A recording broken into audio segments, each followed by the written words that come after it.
নমস্কার, কেমন আছেন সবাই? মিনুর রান্নাঘরের আরেকটি নতুন ভিডিওতে আপনাদের সকলকে স্বাগতম। আজকের রান্না মাশরুম। আমি মাশরুম রান্না করব। হ্যাঁ, মাশরুমটা সিদ্ধ করে রেখেছিলাম। তাতে আমি পেঁয়াজ দেব, টমেটো দেব, শুকনো লঙ্কাটা, তেজপাতা, ধনেপাতা, আর এখানে মশলা করে রেখেছি আদা, জিরে, রসুন, লঙ্কা দিয়ে আমি গুছিয়ে রেখেছি। দেব মিট মশলা, হলুদ, লঙ্কা, নুন, আর স্বাদ মতন একটু চিনি। এই যে কড়াই বসিয়েছি, একটু জিরে দিলাম অল্প করে, দুটো তেজপাতা দিলাম, দুটো শুকনো লঙ্কা দিলাম।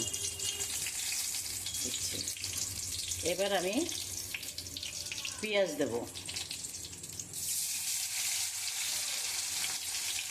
পেঁয়াজ দেব। এবার মাশরুমটা সিদ্ধ করা ছিল, আমি এটাকে এখানে ভাজা বসিয়ে দিলাম। ধনে পাতা দিয়ে দিলাম, টমেটো কুচি দিচ্ছি, গোটা কাঁচা লঙ্কা দিলাম, দিয়ে এবার আমি একটু নাড়াচাড়া করব। আচ্ছা, আমার এই মাশরুমটা ভাজা হয়ে গেছে। পেঁয়াজ দিয়ে, ধনেপাতা, টমেটো, সমস্ত কিছু দিয়ে মাশরুমটাকে ভাজা করলাম, সিদ্ধ করে রেখেছিলাম, সেটাকে দিয়ে এবার ভেজে করছি। এবার তার মধ্যে দেব মশলা করার ছিল, আদা, রসুন, কাঁচা লঙ্কা, পেঁয়াজ বেরেস্তা সমস্ত করা ছিল। এবার এইটাকে আমি দিয়ে দিলাম কড়াইতে। আচ্ছা, তারপরে দেব লঙ্কাটা দিয়ে যেরকম মানে খেতে চান সেরকমভাবে দেবেন, ঠিক আছে? হলুদ অল্প করে দিচ্ছি, গন্ধ ছাড়বে, বেশি হলুদ দেওয়া যাবে না। লঙ্কার গুঁড়ো, এটা কাশ্মীরি লঙ্কা গুঁড়ো, আর এটা মিট মশলা দিয়ে দিচ্ছি। এবার একটু স্বাদ মতন চিনি দেব। আচ্ছা, একটু সামান্য কাঁচা জিরের গুঁড়ো দেব, এই যে হাফ চামচ দিয়ে একটু নাড়াচাড়া করি।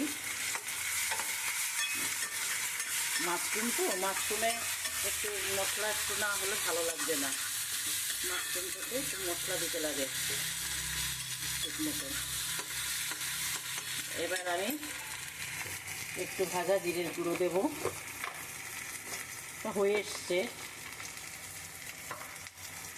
একটু জিরের গুঁড়ো দিচ্ছি, এই যে সামান্য দিয়েছি।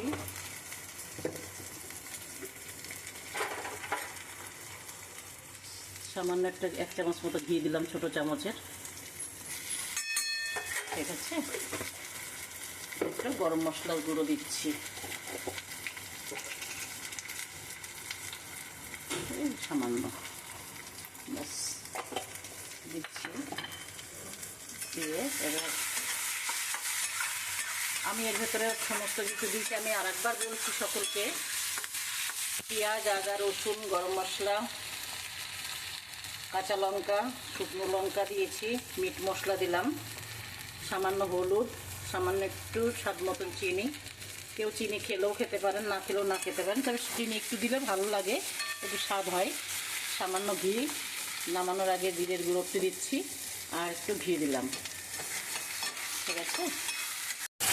আর সামান্য আমি একটু জল দিয়েছি। হ্যাঁ, জল দিয়ে একটু ফুটিয়ে নিলাম, যেহেতু মশলা দিয়েছিলাম, দিয়ে একটু কষা করছিলাম, কষে একটু সামান্য একটু জল দিলে পরে কী হয়, গ্রেভিটা ভালো হয়। হ্যাঁ, আর এমনি কষা হলে এবার কষাটা আবার আলাদা হয়ে যাচ্ছে। আর এটাকে সামান্য একটু জল দিয়ে এটাকে ফুটিয়ে নিচ্ছি। আমারও মোটামুটি এটা রান্না কমপ্লিট হয়ে গেছে। তবে কেমন রান্না হলো আমাকে খেয়ে বলবেন।